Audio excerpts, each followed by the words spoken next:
Hello everybody and welcome to Limited Level Ups. I'm Alex, and this week's episode we got a little bit of a double feature for you today. So there's two topics that I'm going to talk about. One, Eldraine Sealed, and two, going even deeper on Eldraine Draft than we have in the last few weeks of the podcast. I've got some thoughts on how to draft some of the less popular decks in the format, some of the less popular archetypes that I want to share I think will be helpful. I don't usually mash up two topics like this together, but they do have a bit of a thematic link.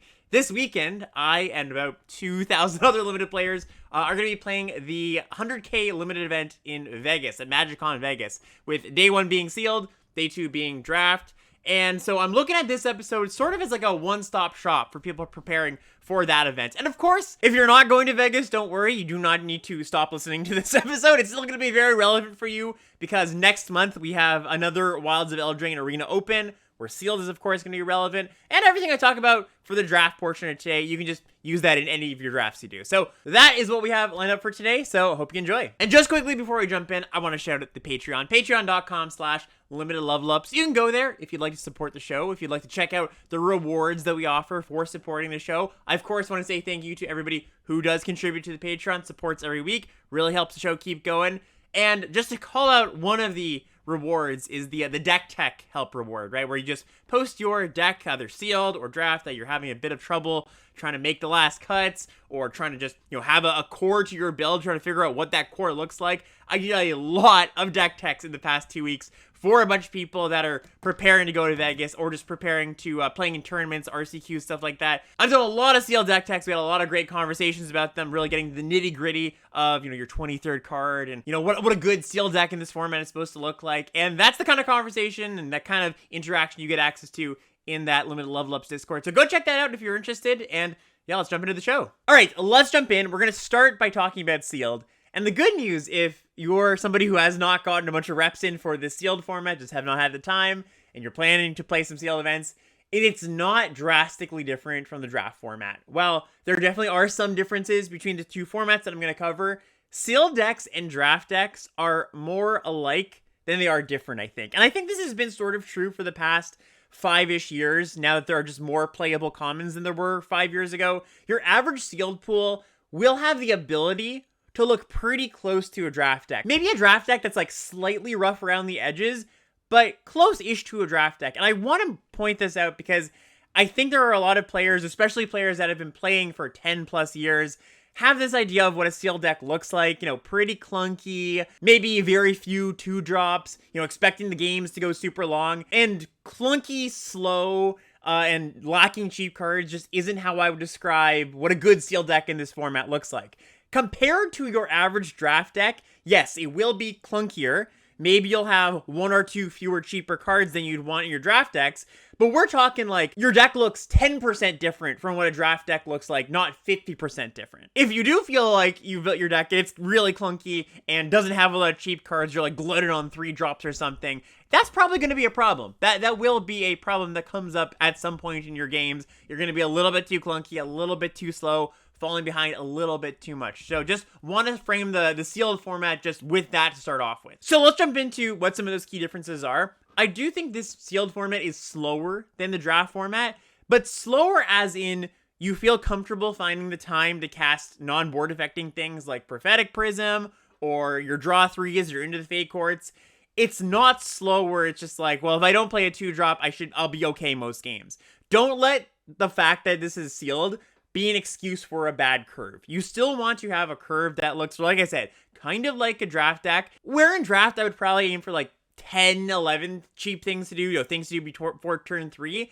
I think you're more okay with something like the neighborhood of 8, but you're still pressured to have those 8 things. If your opponent does happen to have a very good aggro sealed pool, they go turn 1 Ginger Brute, turn 2 2-drop, you don't want to just be dead against that kind of deck too. And that kind of deck is going to come together in sealed. A good aggro deck, you're going to face that some amount of the time. So you can't just be like, I can take all the time in the world. You can be more comfortable playing these cards that are a little bit too slow for a draft, a little bit clunky. And actually, I think that's good, right? It means that more cards are playable, just the ones that you're like, Into the Fate Court is probably a great example. And by the way, this is the 5 mana, 3 blue, draw 3 make a 1/1 flying fairy that can't block. This card in draft can be good sometimes, right? But you have to build your deck around it. You have to have a lot of cheap interaction, and then just be very sure that you're going to be able to tap out and resolve this at some point. I think in sealed, you have to be a little bit less, my whole deck is built around that, right? Maybe you don't have 7, 8, 9 cheap interactive spells.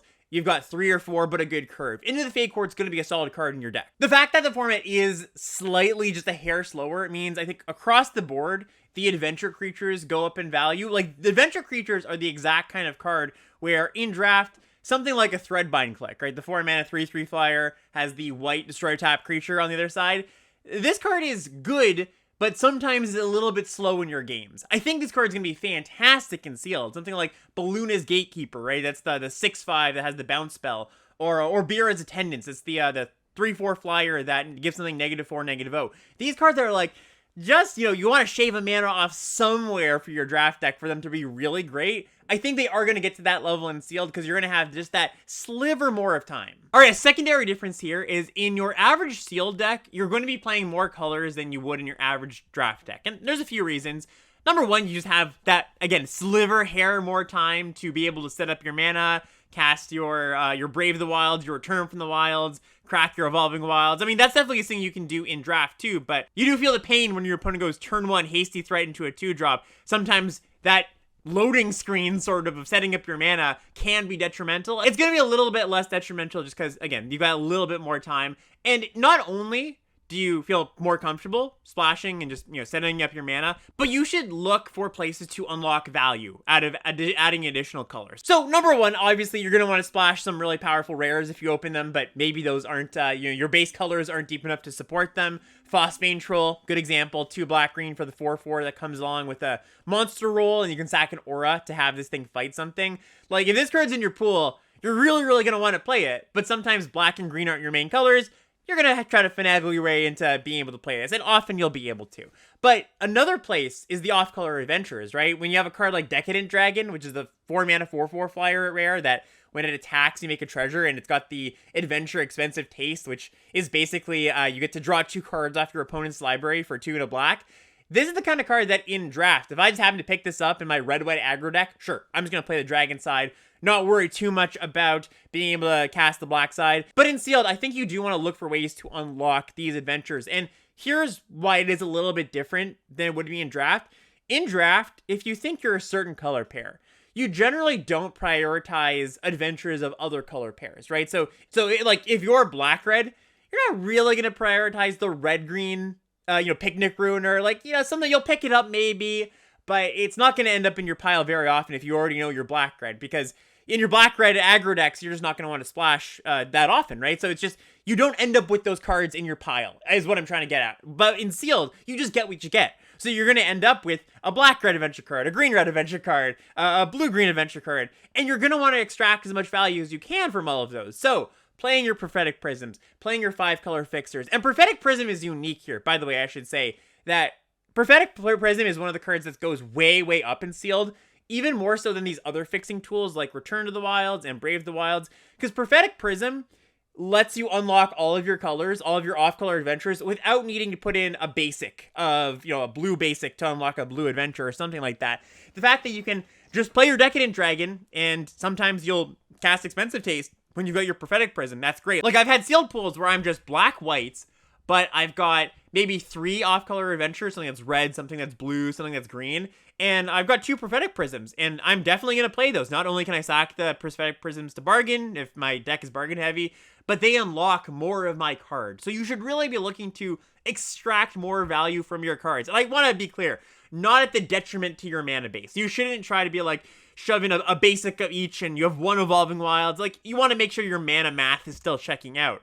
But when you have the opportunities to, and look for more opportunities to, stuff like the stuff I was just describing there, that's what I'm looking for. That's the additional value I'm looking for to jam in my deck in sealed. This next point I want to bring up is not specific to Eldraine sealed, but it definitely is something on my mind when I'm building in this format, is that it's more okay in sealed to have some sort of clunk factor somewhere in your deck. Whereas in draft, I really want to be as streamlined and as well put together as possible. What I mean by that is all those things I was talking about a few minutes ago about you really want to make sure your curve's solid and you've got good fixing, you've got good interaction, just looking like a draft deck.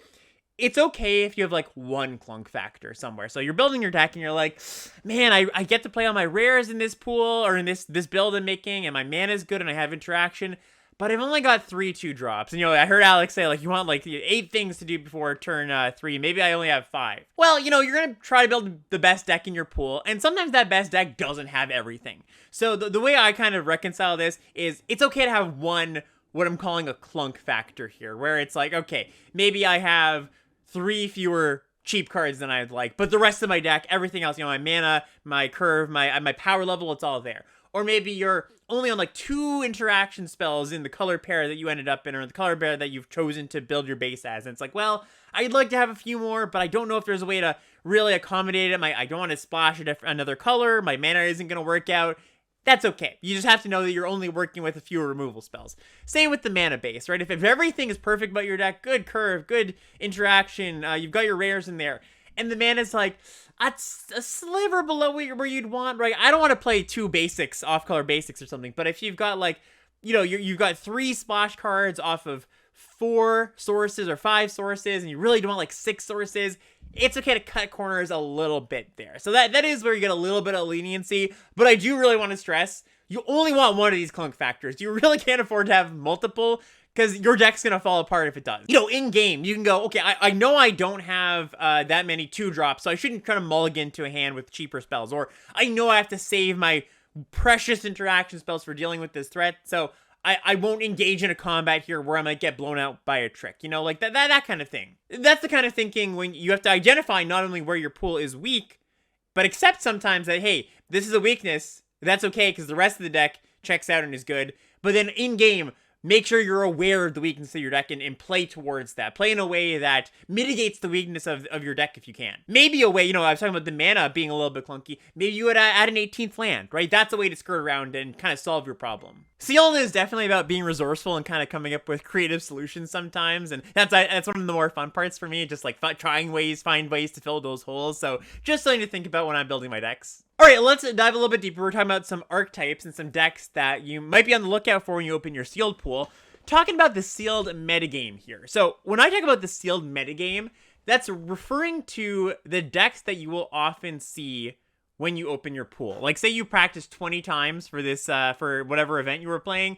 You practice with 20 sealed pools. You would note some patterns. You know, you go like 7 times out of my 20, I was black-green. Because those are just the cards that, you know, I open a lot of good black-green cards a lot of the time. And those decks, those common decks, are mostly going to reflect what the most common decks are in the draft format. So you're going to have a good black-red deck, a good red-white aggro deck, a good green-black food deck. Green-black might be the most common deck in the sealed format, actually, or at least a green-black base. It could be multicolor, but I think that there's just so many good black cards, and a lot of the green cards help you play all your other colors. So I actually think the most common deck that you should expect to see and look for when you open your sealed pool is green-black. Of course, you're going to follow your rares, follow your stronger quality cards, but just to prime you, sort of, green-black is the deck that I have ended up most when I'm building my sealed pools, and when I'm helping a lot of other people. Like, I've done more than 20, you know, quote-unquote, done more than 20 because I've helped a lot of other people build sealed pools.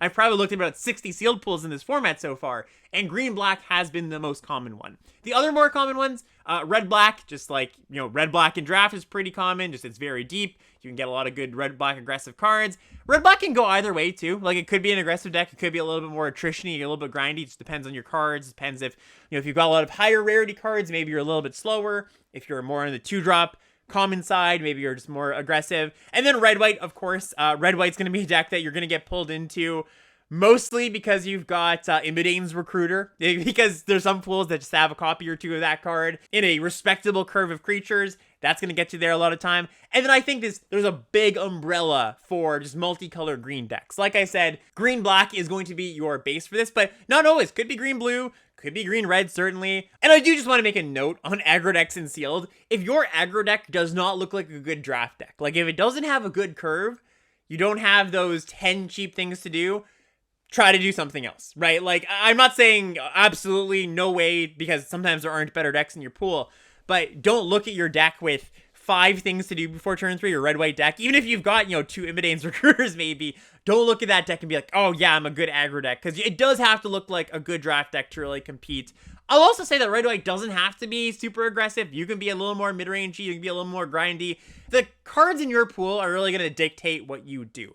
Don't feel like you need to be stuck in, well, red-white aggro is the deck in draft, and I have to do this. I've had some slower red-white decks too. I've had red-white decks with Expel the Interlopers, the Wrath, and just some cheap red removal, and some solid late game, right? That's certainly something doable. When I'm talking about the sealed meta, I'm just talking about what you're going to open up. I'd say 60% of the time is going to have one of these decks, these green-black or multicolor green or these red aggro decks. But sealed pools are very different from each other. These are just averages, so look for these decks first, I guess is what I'm trying to get at here. If you want a bit of a guideline, a helping hand, check to see if your deck has red-black, red-white, green-black, or multicolor green.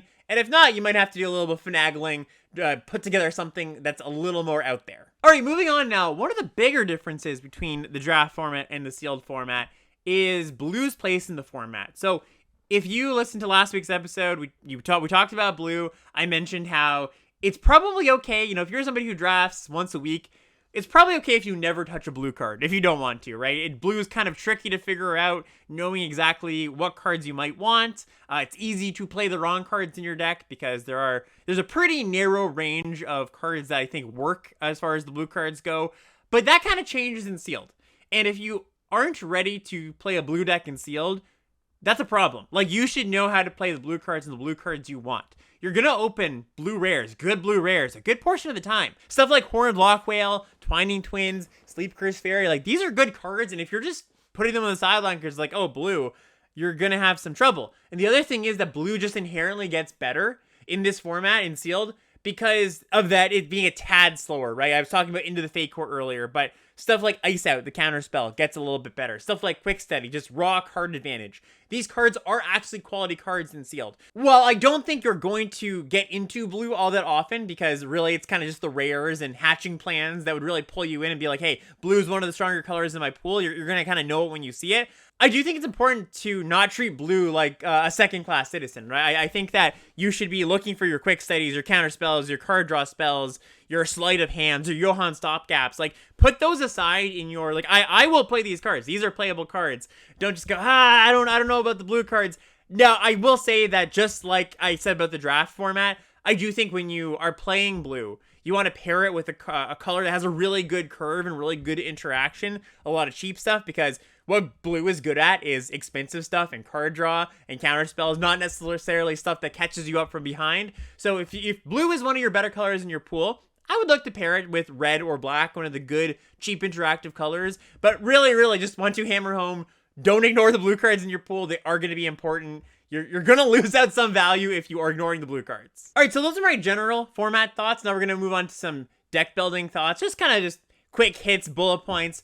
When I'm building my sealed pool, the process I use is, number one, open up my cards and put aside the C+ and above cards. So put those in a pile, be like, hey, these are my really strong cards. I think identifying where your power lies is a really important part of building your sealed pool. Especially when you can kind of get sidetracked from your rares sometimes. Like, oh, I have this really awesome red rare and I really want to play red, and you try to build this red deck, but it ends up that there aren't many good red cards in your pool, and you can kind of get blinded by the fact that, oh, I've got this red card, I have to play red.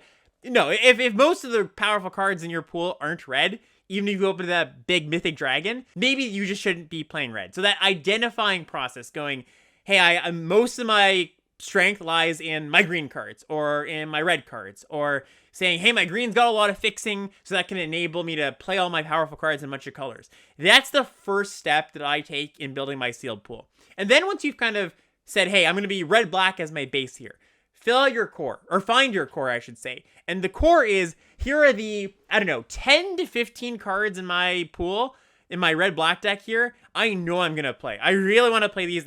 I don't think I'm going to be cutting these. Very, very low chance. Because once you have that core, that, hey, this is the main part of my deck, it's much easier to fill in the deck around it, right? So you're essentially trying to get the most power in there as possible. And then if you need some 2-drops, okay, you play a 2-drop, maybe one of the more medium ones. And hey, maybe you need some top end cards. Okay, well, my core of my deck didn't have some top end cards, and I don't think you need that much top end in this format, but maybe you just put in a Scream Puff, which is a fine top end card. It's really about looking at what that core power provides you, and then filling the deck in with your other cards that fill in the gaps that core of power doesn't naturally lend you. Another thought, you should try to play your rares. Really, it's a classic sealed thing. Just try to get all your rares into your deck, but not at all costs, right? I think that an order of priority, it goes like, you need to have a good mana base first and foremost and play your rares second. Like I mentioned before, you can kind of get cheaty sometimes, but don't, if you ever have to say, oh, maybe I should play the second off-color basic, that's probably a red flag that you shouldn't be doing what you're doing, There are some pools that is enabled. You have like just tons and tons and tons of fixing. You have enough where playing 2 mountains to splash your dragon, and you have like 2 Evolving Wilds, 2 Brave the Wilds, a few other things that can search out lands, sure. But that's not going to be typical. So I really, really want to hammer home the fact that it is good to play your rares, and if you can get in a splashable rare here or there, great. Just like I was talking about with the adventures, if you can extract a little more value from your cards, great, but not at the cost of your mana base. I can promise you will lose more games with bad mana and good cards than good mana and passable cards. And speaking of mana, that's one of the first things I do when I look at my pool. I go, okay, what fixing do I have here? How many Prophetic Prisms? How many Wilds? You're likely to have 10-ish pieces of fixing in your pool. Getting a lay of the land, no pun intended, a lay of the land of your pool to be like, okay, here's what's going on here. Here's what I think I can accommodate. That just helps you as you're going through the cards in the back of your head going like, yeah, I could splash this card, right? You see a really powerful black card, but it's, maybe you don't have a bunch of other powerful black cards. Don't put that to the side. Be like, okay, yeah, that's a consideration. I can maybe splash this Candy Grapple. And then speaking of lands, play 17 lands at a minimum. There are some sealed pools, like a very small percentage of sealed pools that I think should play 16. Because if you're playing 16 lands, that means you're like a phenomenal aggro deck with not many fort drops, right? That's just not a deck that's going to come together in sealed. I think 17 lands is going to be your gold standard like it usually is. If you stumble in this format, like this format in general, you really start to fall behind. You miss your 3rd land drop, you miss your 4th land drop. It's just like I was like pleading, begging, make sure you have a responsible mana base. Make sure you have enough lands. I will promise you, it feels so good. It feels so good when you hit your 4th land drop every single game, does it? I know there's always the hesitation. It's like, but what if I flood? That's a solvable problem. You can put cards in your deck that stop you from flooding. You can put card draw in. Adventures help you from not flooding. You're going to have stuff to do with your mana. So just really, really make the responsible choice. If you have a tough cut to make, do not cut a land. I found it important in the sealed format to identify how you think your deck is going to win. And this is a little bit different than like a win condition, quote unquote. It's not like a singular card that's going to win the game for you. It's a little more just, am I winning with my 2-drop creatures and pushing those in for damage? Or am I winning with Hamlet Gluttons and top end cards? I think there is definitely a danger of being too much in the middle where you're like, okay, I've got an okay curve, but I'm not a fantastic aggro deck. And once we get to turn 4, turn 5, I'm kind of at the end of casting my more impactful spells. You don't really want to be there, right? You don't want to be too much in the middle. I think you can be in the middle if your card quality is just absurd. Like if you don't have a ton of 2s, but don't have a ton of good top end, like the green top end, but every single card in your deck is just great. Like it's a good uncommon, one of some of the better commons. That's okay. You're going to get there on card quality. But if you're not just like, wow, all 23 of my cards are awesome, you do really have to put a priority on, hey, I'm either closing out this game early with combat tricks and creatures, or I'm casting a bunch of really over-the-top cards that, card draw and Hamlet Gluttons. And if you are that kind of deck, where you are casting over, just the 5+ mana cards, I would recommend playing 5, 6 of them. Like, I think you really don't want to skimp on those, because you do in these decks have a lot of air, right? Have Prophetic Prisms and Brave the Wild and things that fix your mana and things that keep you alive. You want to make sure that you're getting paid out. You want to make sure that when you get to 5, 6 mana, you're actually casting impactful spells. You don't want to be the ramp to nothing deck or the defend all day and hope to draw my 2 good cards in my deck kind of deck. So if you don't have that going on, you might want to push it down the curve a little bit and say, all right, well, maybe I am a little more aggressive. Maybe I am looking to end the game a little bit earlier. I do think it's important to make that distinction when you're building. And then a final build note, I think it's important when you're trying to fine tune, I was talking about the core, you've got that core of 15. When you're then trying to figure out what cards 16 to 23 are going to be, It's important to make sure after you've built your deck that your cards actually function. There's sometimes I've looked at sealed pools where it's like, okay, you've got a good card in there, but it doesn't actually do anything in your deck. You know, a classic example is hatching plans, where you've got hatching plans in your deck, but 2 bargain cards. Well, yeah, you may have pulled that into your pool as, hey, this is one of the better cards in my pool, but if you can't enable it, then you shouldn't play the card. Another example is Ariet's Tempting Apple. This is the 4-mana artifact, Act of Treason. I cut this from a lot of people's decks because I'm just like, hey, this is a good card in draft. You take it, you know, somewhere in the middle of the pack generally, but it's really only an aggressive card. And your decks, you know, they're playing like a green-black food deck. Sure, it's food, and maybe you do have enough food payoffs for it to be worth it. Maybe green-black's not a good example. Let's say green-blue, right, where they don't have as many food payoffs. This isn't a card that you want in your slower decks. This is an aggro card, and even though you brought it into your main deck as, oh, a good card, and it's colorless, so you might think you play it everywhere, you gotta ask yourself, hey, does this card actually make sense in my deck? So it's kind of 2 questions. One, you're asking yourself the quality assurance, just going, okay, is this card actually function in my deck? And going, oh, whoops, I missed this. This card doesn't work in my deck. But number 2, sometimes it's like, well, this card is good and it functions, it does what it does, but my deck doesn't actually want this effect, right? So you really have to ask yourself those questions when you're doing the fine tuning. And the last note on sealed before we get into draft is just a quick note on sideboarding. And usually sideboarding is a pretty important part of sealed, and I do think that's still relatively true for this sealed format. But I've just been sideboarding less than I would in some other formats, mostly because I feel like my main decks are really good, and when I go to my sideboard and go, oh, this could be good, you know, maybe it's an additional creature that blocks a little bit better than some of my creatures, or maybe I bring in another X1 hate card, you know, another flick a coin that was in my board, my opponent's got a bunch of X1s. But then I look at my main deck and I go, well, what is this better than in my main deck?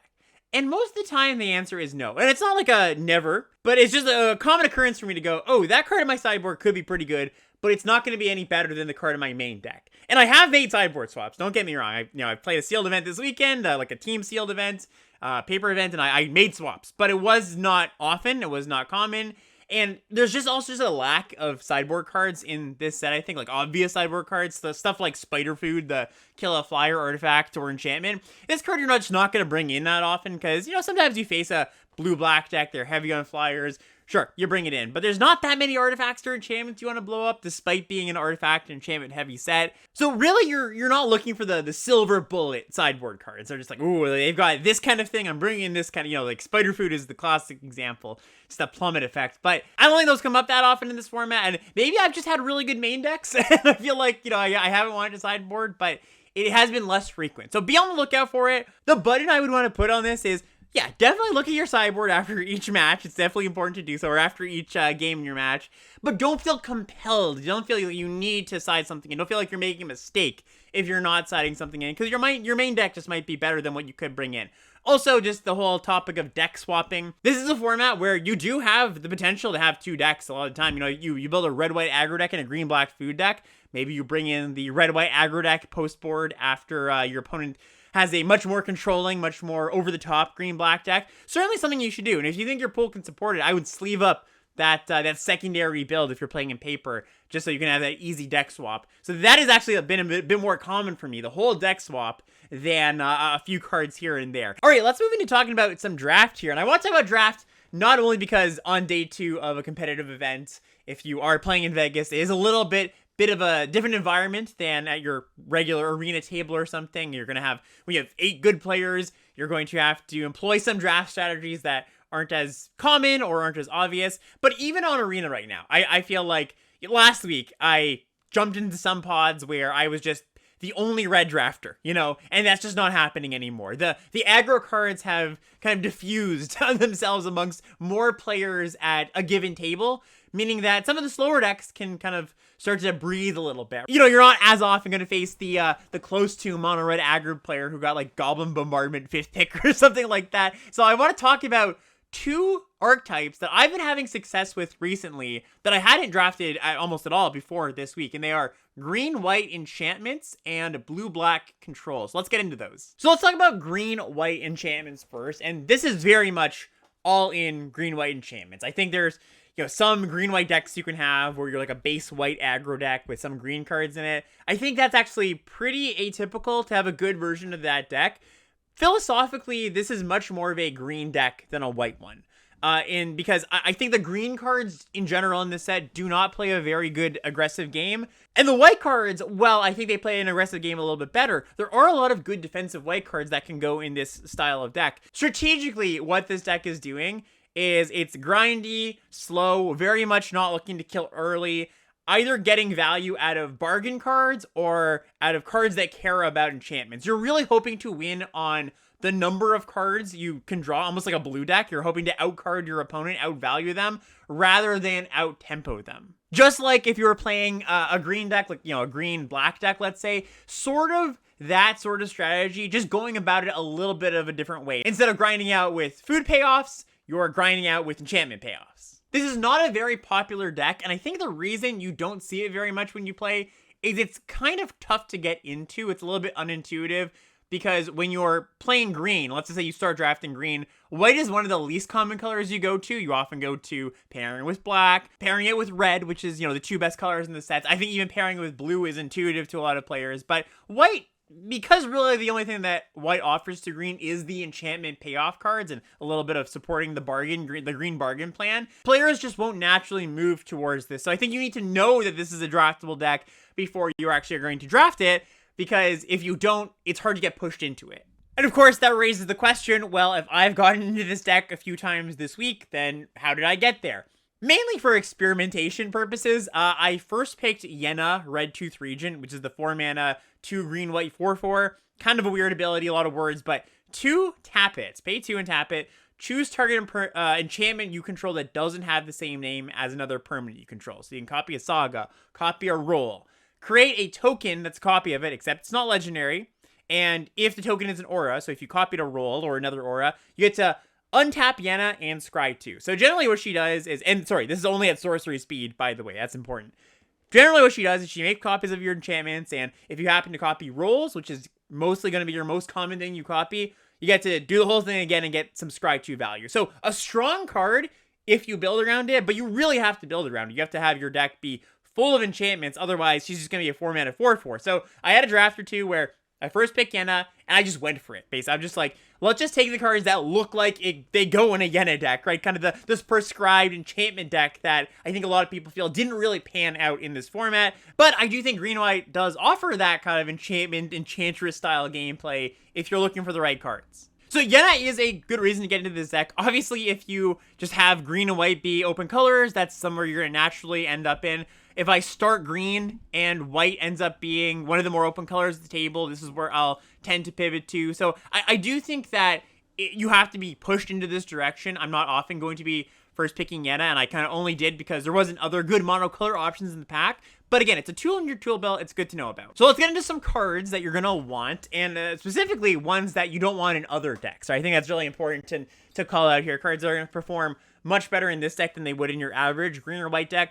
One I want to bring to your attention is Cursed Courtier. This is the 3-mana 3/3 for 2 and a white with lifelink, and then when it enters the battlefield, you make a Cursed Roll token attached to it.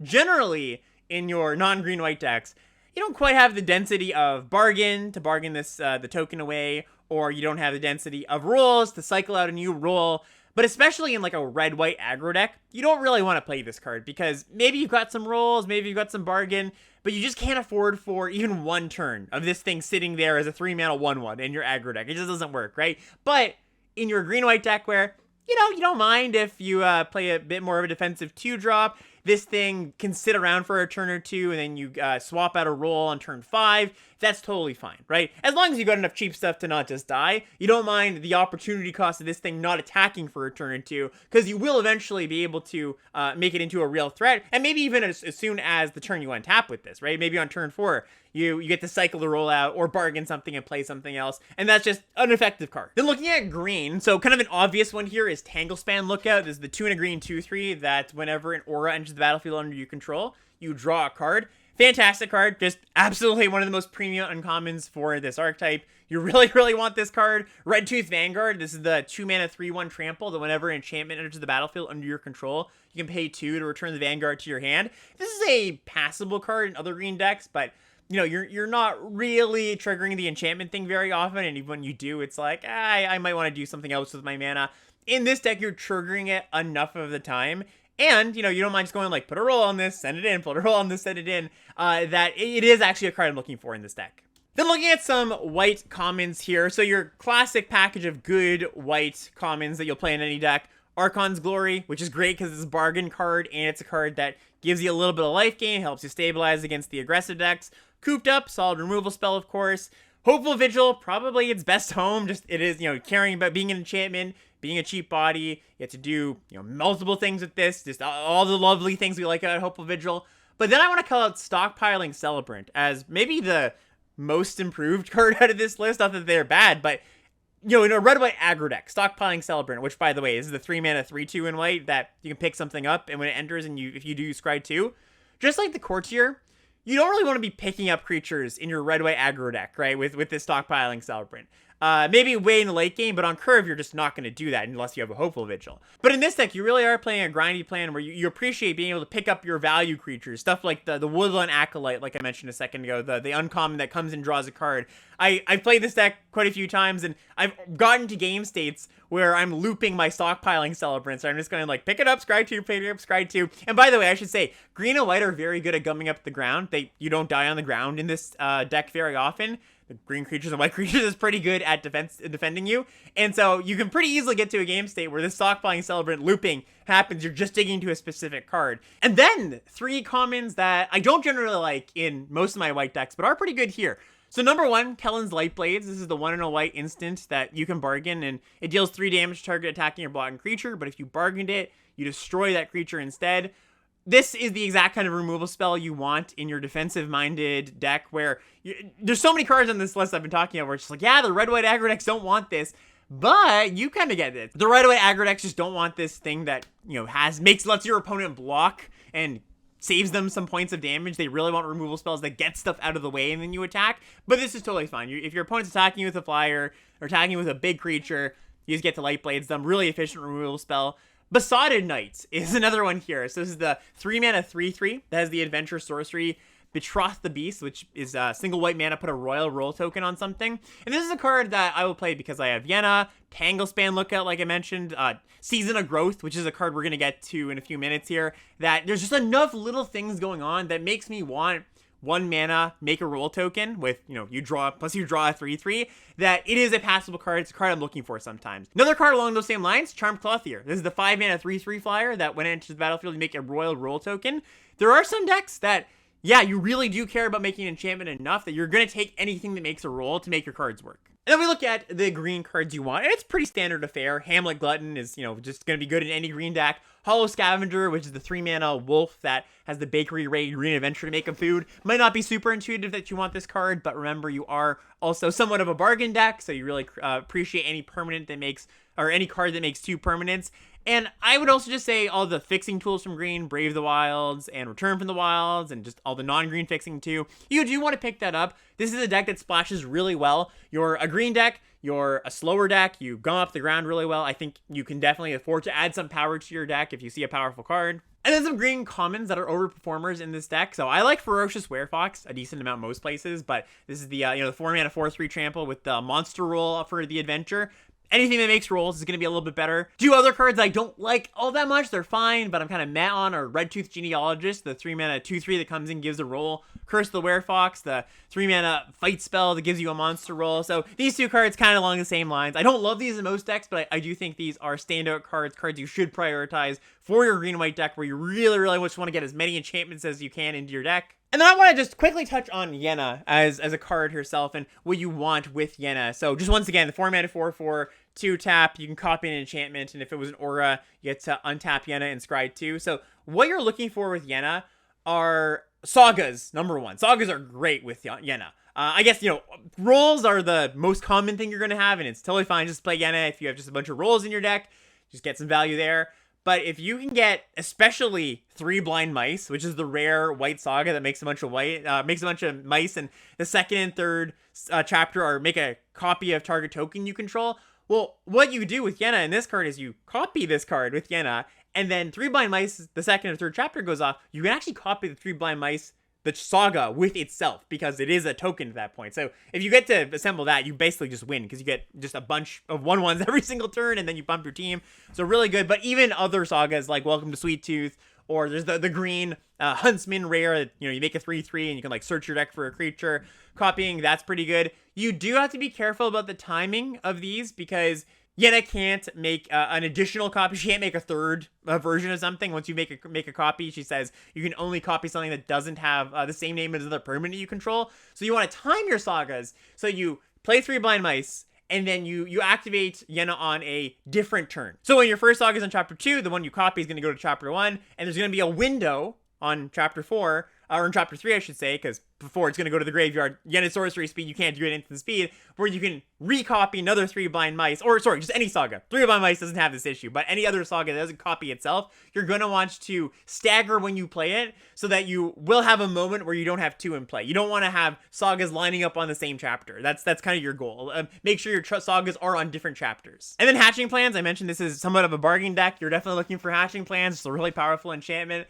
And then kind of a funny one, Dragon's Mantle. So this is a single red mana enchantment that enters the battlefield, draws a card, and the enchanted creature gets red. This creature gets +1/+0 till end of turn. I've splashed this card multiple times in my Yenna decks, because you really, really, really want this effect if you can have it. Just a 1 mana cantripping aura. Not only is it good for Yenna, but it's good for stockpiling Celebrant. It's good for a few other things. I'm not going out of my way to be like, oh man, like gotta get this mantle in my deck. But I've had decks with 5-6 ways just to incidentally fix for red mana. I'm like, yeah, I'll throw it in. It's going to be a good card here. So be on the lookout for this one. And then kind of a weird card that I've had success with, but I think you have to have a pretty high hit rate for this card to be good, is Season of Growth. So this is the 1 in a green enchantment.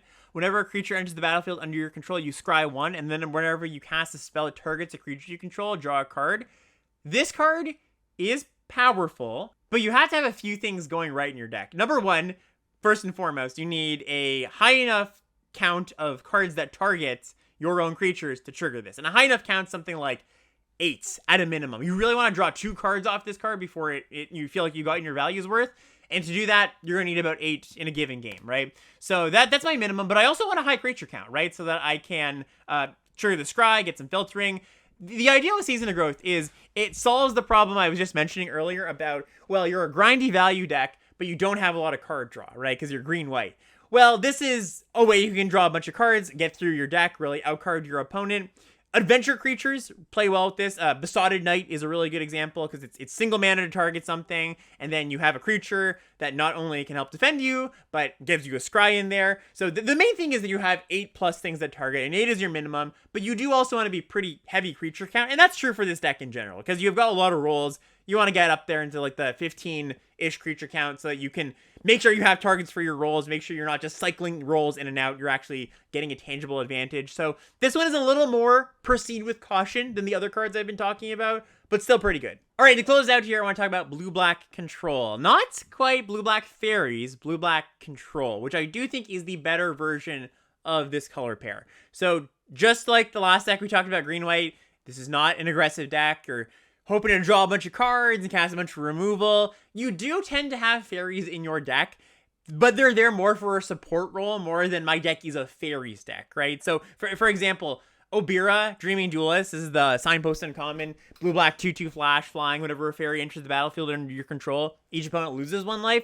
I don't care very much about this card. I mean, if I happen to pick up multiple copies, maybe I lean a little more aggressive or something, but the baseline of what this deck is doing doesn't care that much about Obira. I mean, you'll play it as a 2-mana 2/2 flash. Don't look at this as a reason to put a bunch of other fairies into your deck, though, because as a control deck, strategically, you're just not that interested in like this pinging effect. I would also extend that to any of the other fairies that are mostly just like tempo cards or more aggressive cards. Something like Snare Master Sprite, the single mana 1/1 flying that you can pay 2 when it enters to tap something your opponent controls and put a stun counter on it. Do not think that's what you're looking for in this deck. This is a aggressive card. This is a tempo flyer card. You're looking for the fairies that give you value or provide something to a control plan. I want to call this deck out not only because I think people are approaching it wrong, looking at more of a fairy deck than a control deck, but also I just noticed that I've been more and more impressed as I've been drafting. So on the weekend, I played in a team sealed event that I've kind of been alluding to, and I played with my set review partner, Mark Anderson, and Mark, very good player. We were building our team seal pool together, and he was kind of toying around with this blue-black deck that he was building, and I was kind of like, I looked over, I was like, okay, I don't know if I like this so much, but then he kind of pointed out a few interactions, and his cards worked pretty well together. I was like, okay, I actually like this more than I thought I might, right? I kind of had the bias of, well, I don't know if blue-black's that good of a deck, but the way that he was playing the cards just made a lot more sense. And I actually called him this morning, and he kind of walked me through some thoughts on some of the cards and where you want to prioritize. So kind of just relaying that info here. So appreciate that, Mark. Thank you, Mark. Shout that out. Also, he said that this is his favorite deck to play. Not necessarily the best deck, but it is his favorite deck to play. So again, going into this, just think control mindset, not so much the fairy mindset. So what are you looking for? Well, you're looking for your classic control cards, your Candy Grapples, your Feed the Cauldron. But one card I really want to call attention to is Barrow Naughty. So this is the 1 in a black 1/3 fairy flyer that has lifelink as long as you control another fairy, and then you can pump it to +1/+0 for 3 mana. Really a important card for this deck. Not just like, hey, I'd like to pick this up. I think Barrow Naughty almost single-handedly holds this archetype together because it's a fantastic card for your deck that almost nobody wants. Although people are kind of catching on, and I've been playing, a package of like 3 Barrow Naughties in a just like a red-black deck. This card's really strong if you can enable the lifelink. It's a pain as a defensive card. Your aggro opponents don't want to see it. They have to spend a removal spell on it. It's also not that bad in the mid part of the game. You're just, draining your opponent for 2 or 3 a turn. I'm happy playing as many as I can in my 2-drop slots to kind of supplement my removal package. Because, these aren't quite removal spells, but they'll blank the 2-drops. They can team up in double blocks extremely well. Very happy to play multiple copies of this. I don't know exactly if you should try to wheel them or if you just take them when you see them. I've been mostly just taking them when I see them because they are so important. So really, really do want to highlight the Barrow Naughty here. And then from blue, it's kind of typical, Into the Fate Court, Spell Stutter is obviously good here. That's the counter spell unless they pay 2, but additional 1 for each fairy you control. Ice Out, another counter spell. Johan's Stopgap, the bounce spell. And then one sort of atypical one is Aquatic Alchemist. So this is 1 in a blue for a 1/3 that gets +2/+0 when you cast your first spell each turn for instant or sorcery. And then the adventure side is Bubble Up. 2 in a black for a sorcery adventure. Put target instant or sorcery card from your graveyard on top of your library. This is a card that I'm fairly happy to play because blue and black are lacking good cheap defensive creatures. Barrow Naughty is one of the few ones. And 1/3 body that can threatens to get bigger on blocks if you have mana up. That's a pretty solid card. But then later in the game, just the game plan of rebuying your Into the Fate Court if you just feel like you need that one big boost of cards to get over the hump, or rebuying a counter spell when you're already stable, you're just trying to lock up the game, hoping your opponent doesn't draw a key card, a bomb, or something. So I'm actually pretty happy to play this card. Kind of fills the same role of Barrow Naughty, just not as well. So look, I know this looks like a blue-red card, but I do think it is a blue-black card as well. And then, I mentioned this isn't a fairy deck, but you don't mind playing the good fairies. Picklock Prankster. This is the uncommon 1/3 Vigilance flyer that has free the fate instant. You mill 4 cards, and you can put a instant sorcerer or fairy from among them into your hand. Threadbind Click. That's the 4 mana 3/3 flyer that has the white adventure to destroy target tap creature. You do splash in this deck from time to time, or have a Prophetic Prism or an Edgewall in or something. Spell Scorn Coven. This is the black 2/3 flyer for 4 mana that ETBs your opponent discards a card and has Take It Back as the adventure. 3 mana, bounce a spell your opponent controls. And also Fairy Dream Thief, single white black mana, 1/1 flyer, surveils when it enters, and you can exile it from your grave to draw a card, lose a life. These are just quality cards. You're very happy to play them in your controlling deck. You're generally winning by outcarding your opponent. Like, that is how functionally you're winning the game, but the actual act of winning is often like chip damage from these fairies that are kind of just helping you play the control game as you go. And then the real big get for this deck, the real reason that, hey, I'm in fairies, the real payoff. Well, number one, there's a bunch of good fairy rares. I should say that. That's the reason you're going to get into this deck, because you open a Talion's Messenger or Twining Twins or whatever. But fairy fencing really is premium. So this is the X in a black removal spell. Target creature gets -X until end of turn, but if you control a fairy, as you cast a spell, it gives an additional -3/-3. And you wheel this card sometimes. It's like you get it 7th, 8th pick sometimes. Sometimes, I've got it as late as the last pick before. And maybe, as people start to catch on to this deck, it goes a little bit earlier than you'd like, but still a really, really strong card. So again, just want to highlight that your typical control cards, if you're just used to building a control deck, you're kind of, you kind of know the know-how of how to build a control deck. Take the cards that look like they would play well in a control deck, but remember that your Fairy plan is kind of there to just facilitate staying alive and facilitate eventually winning. It's not your main plan. All right, that is it. Thank you so much for watching and listening, everybody. Good luck to everybody playing in Vegas, and I hope you don't face me, because I don't wish you good luck in that case. But if you're not going to face me, great luck. And of course, for everybody drafting out there, when Magic Arena finally comes back online, because it's been down for like 2 days, very strange. Happy drafting, and we'll see you next time. Bye, everybody.